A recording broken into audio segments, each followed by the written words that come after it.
Mad Sports Radio, The Gang Green Report, with Mike Damergis, Martino Puccio, and Rob Carpenter.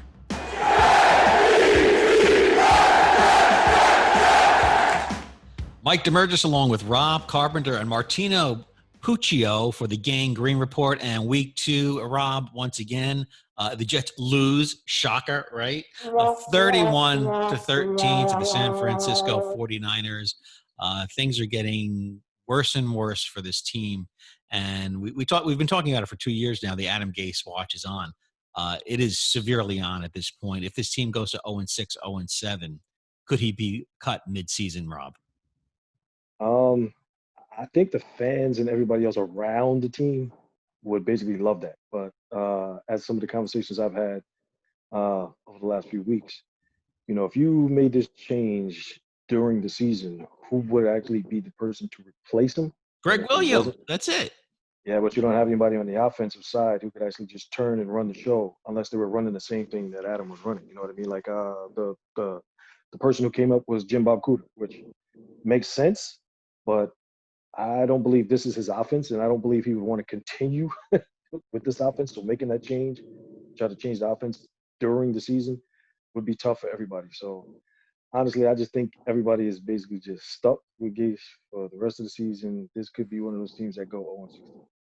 Martino, talk about Rich Cimini reporting that Sam Darnold doesn't have the option to change the play at the line. You have to stick to Gase's script. That's not something you want to do with any quarterback, young or old. You want to give them the freedom to come to the line and make these options here. Yeah, and this is a reoccurring story too. I remember it last year when Darnold had to go into Gase's office to say, I think we should shake things up a little bit because we're just, too mellow. It's too vanilla. There's nothing going for them because the guy gets the moniker of this offensive genius, and you haven't even seen a lick of it. It's just it's predictable play after play, and the young quarterback that's supposedly the most talented one they've drafted in a while, and you don't even see a glance of it. You just see it on the Berrios touchdown yesterday, and then you're like, okay, why can't we do anything else like that?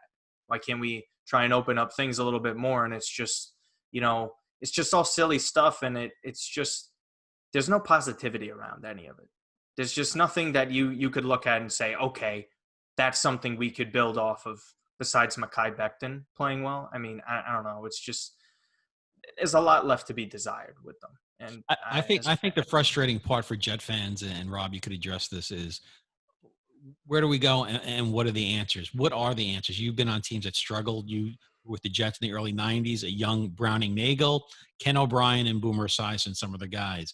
What are you seeing from Sam Darnold that is going to tell you he is the future of the New York Jets? Is he the future? If the Jets have the number 1 pick, do they go after Trevor Lawrence? And we'll talk about that a little later on.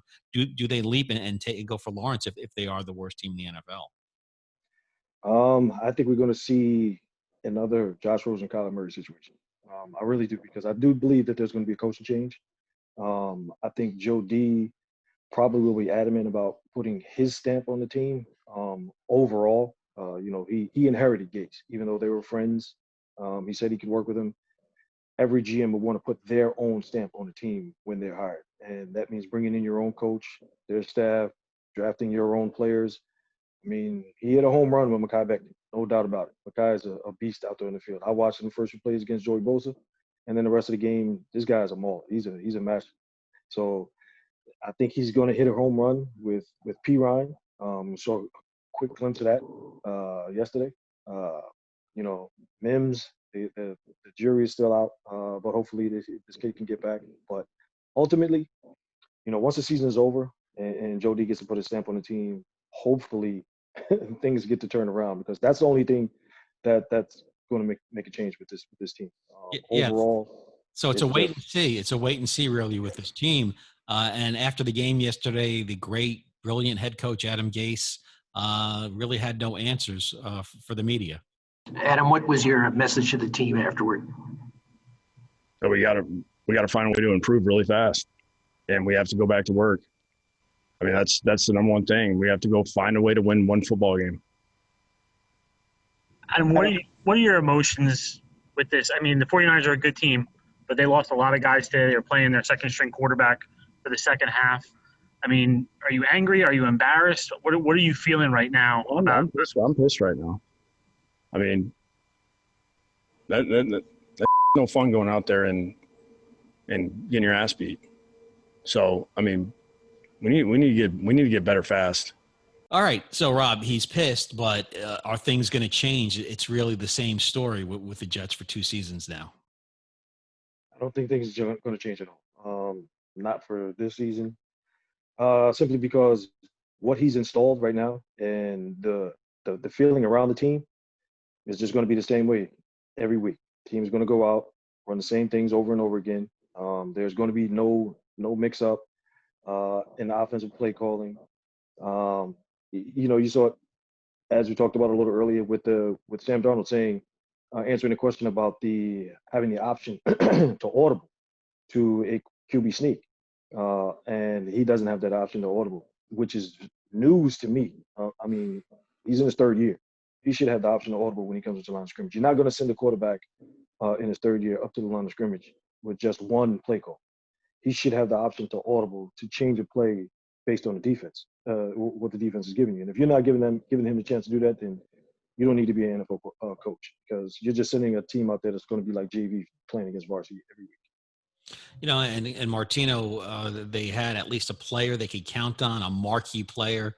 If you refer to baseball times and Mets in the 70s when they stunk, they had Tom Seaver. At least the Jets had Jamal Adams. There's no reason to watch this team, particularly you're just out of college. The young generation has known the Jets haven't won anything in 10, 12 years, really. I've been watching the Jets for 40 years. There's no one on this Jets team as a fan, as a young person, that you could hang your hat on.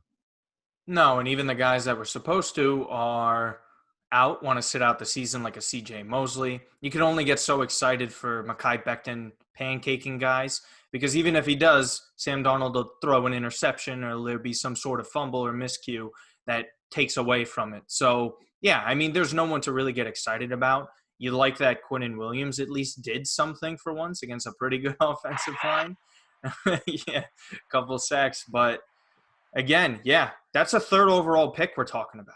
It's not like we're talking about some guy that they got in the 3rd or 4th round that has shown potential, right? This is a guy that's supposed to be dominant. They had comparisons to Aaron Donald. You don't even see glimpses of it. So it's just, you're right, there's nothing. And even then, at my age, I was technically spoiled in the 2000s. That was one of the better decades that they've had. And now it's just coming off one of the worst ones since what, you would say the 70s or the early 90s, right? This seems like the 70s. I mean, Rob, in the 70s, I don't know if you remember, the Jets and Giants were consistently 3-11, 4-10 when we played 14 games. If you look since they drafted Darrelle Revis, 2008, Vernon Gholston, Dustin Keller, then Mark Sanchez, Kyle Wilson, Muhammad Wilkerson, who was good for a cup of coffee, Quentin Coples, come on, D. Milner, Sheldon Richardson brought it when he wanted to, then Kelvin Pryor, Leonard Williams, Darren Lee, Jamal Adams, Sam Darnold, Quinnen Williams, and Mekhi Becton. So you're looking at 11 years until last year that the draft's number 1 picks have been absolutely horrible, total disaster. So what's the big theme that you see in all of those number 1 picks? Bus And defense. Defense, yeah. Yeah, well, that was under Rex. Yes, and defense was the main thing that every Jets fan was always talking about. If we draft another defensive player in the 1st round, I'm going to kill myself. It was the overall theme over and over and over and over again. So you haven't had any offensive number 1 draft picks in a while. Well, compared to the past 12 years or so. You got Mekhi and Sam, and that's it. Those are 2 stalwarts to start your offense. And Mekhi is a home run. That's definitely. We can see that in the first 2 weeks. Mekhi is a home run. Sam, unfortunately, the jury is still out. So as you posed the question before, at the end of the season, if the Jets end up with the number 1 pick, everyone's going to be saying Trevor Lawrence. So do you take that chance to draft Trevor Lawrence, even though you still have Sam? And I just think we end up with a Kyler situation, a Kyler Murray and Josh Rosen situation, because of the way Gase has handled Sam, and he's kind of regressed a bit. I'm not gonna say he's gone down the tubes or anything like that, because you can still see glimpses of his talent there. just like on the scramble for the Berrios touchdown yesterday. He shows that he has it. He can throw on the run. Herndon should have had a touchdown. He hit Herndon right in the chest on the scramble in the corner of the end zone. Herndon has to hold on to that. It just seems like the whole team right now is just in the dumps and is just waiting for the game to be over. As soon as the game starts, they just want the game to be over. And you could see it from the first play of the game yesterday. Rob, First play, too.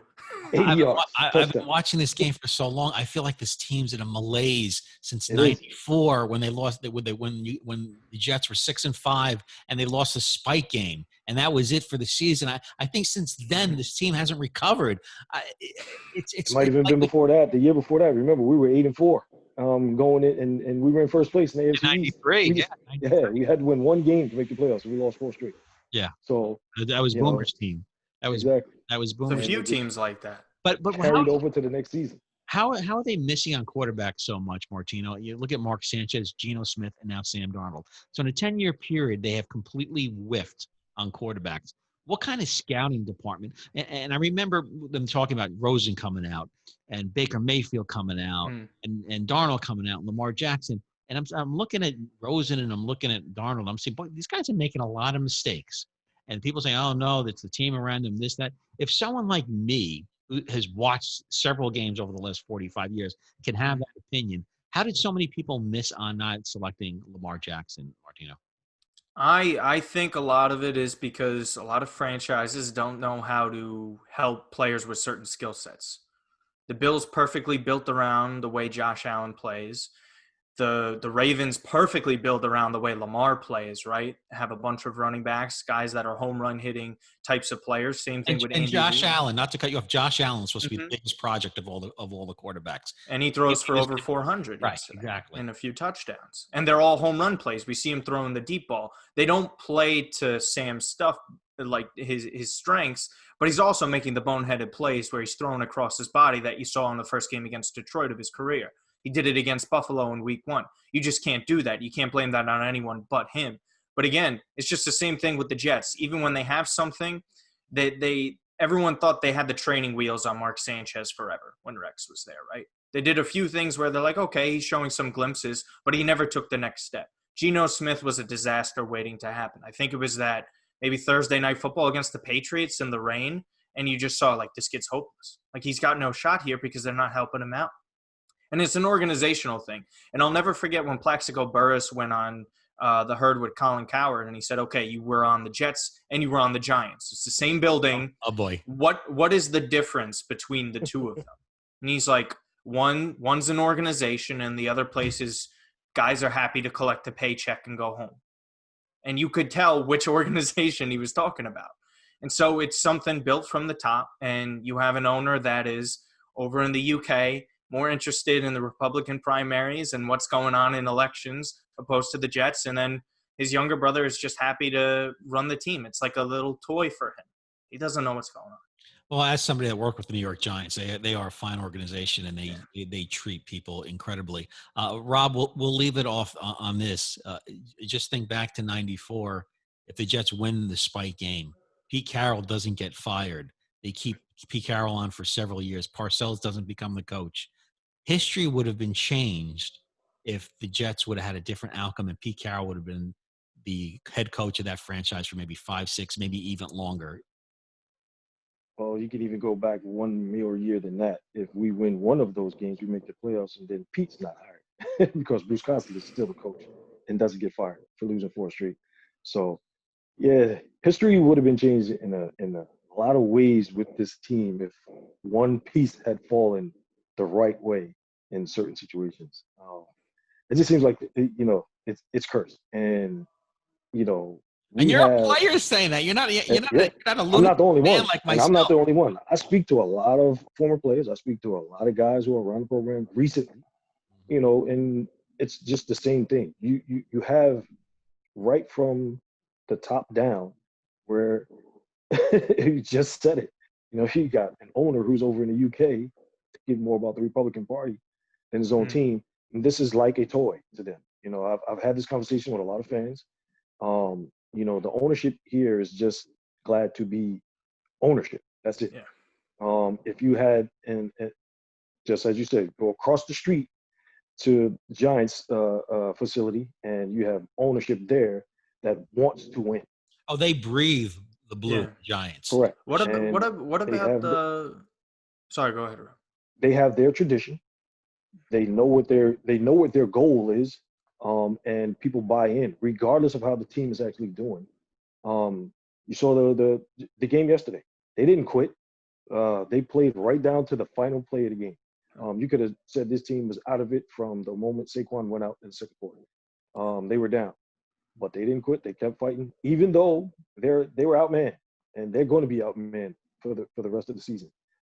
It just seems like if you take both of these franchises and you put them in a bubble, everyone will say they could have the same exact record. They could score the same amount of points. They could give up the same amount of points, and you will see I'd say 9 out of 10 people will say the Giants are the better team, and that's just the way it is. And that's just a logo. Yep, that's just the way it is. And until the Jets actually get something turned around and sustained for a while, it's just going to be that way. And that's unfortunately that's just the way it is for us who have the green on. And I know, Martino, you want to add something, and I think back to 1989 when the great Joe Walton was fired. The Jets were interviewing Mike Holmgren, and he decided to stay on an extra year in San Francisco. San Francisco, how different would it have been if Holmgren got the job instead of Bruce Coslett too? Maybe Reggie White would have signed with the Jets and not gone on to Green Bay. There's so many what ifs with this franchise. There's a couple more. Let's not talk Peyton, about Belichick, Bill Belichick. Martino, you've come along pretty fairly recently, and you've seen the what ifs, and I'm sure you talk about the what ifs with so many other people, because when you see the top free agents out there, the top head coaches that are free, it's always a what if with the Jets. Can we get this guy? Does this person want to play here? Does that coach want to coach here? Are they going to give this coach a chance? Will they give him an interview? It's always someone is always inferred going to the Jets, but it never happens. It just seems like it's always that way. And the one thing I was going to add was it's the organizational structure. Douglas and Gase both report to Christopher Johnson. Douglas isn't Gase's superior, and that's been said by Christopher. So when you're going into that organization, and even if this is Joe, maybe Joe finally gets in his ear and say, no, we need structure. Head coach below me, I report to you kind of deal. But as long as that's there and Christopher thinks everyone's on the same level, nothing's going to change at all. And nothing's going to change is because Christopher has someone in it. Remember, Gase traded Duron Lee. He was GM for a little bit after Mac left. So as of right now, after the comments of calling him an offensive genius just about a week ago, I don't know if Gase is leaving anytime soon. Genius. Rob, are you listening to this? Genius? You've seen enough football in your life. Owner said it. Please. I mean, come on. Let's reserve geniuses for like guys like Bill Walsh and Tom Brady and Peyton Manning. Let's leave geniuses for elite. Hey, that genius called this guy a genius, by the way, Peyton. Peyton was the one who said, "Go take this guy."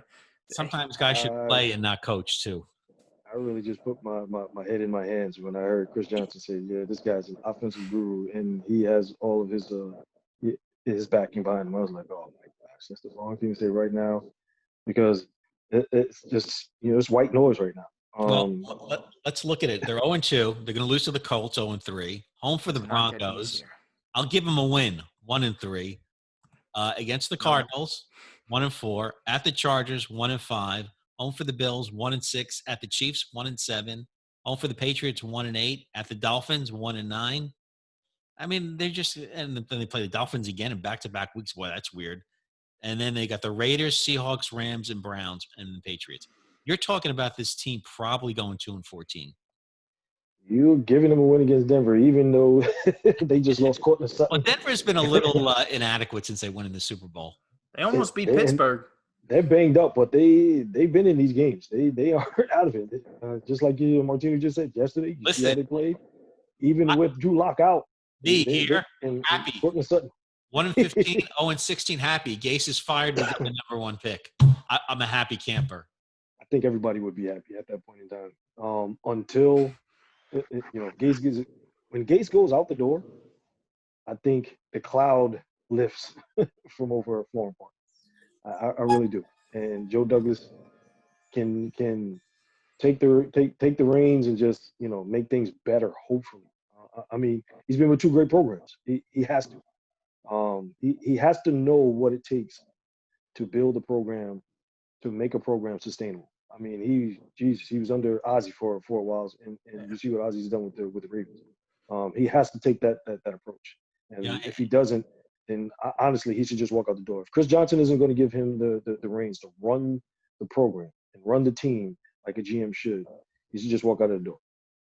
All right. Well, that wraps up week 2 of the Gang Green Report. The Jets again lose to the San Francisco 49ers, get completely destroyed, 31-13. We're never in the game. Next week, they've got the Colts. Maybe Johnny Unitas will come back and play in that game. You never know. I don't think the Colts need Phillip Rivers. So anyway, we'll be back next week. Thank you, Martino Puccio. Thank you, Rob Carpenter. This has been a production of the Sports Communication and Media Graduate Program at Iona College.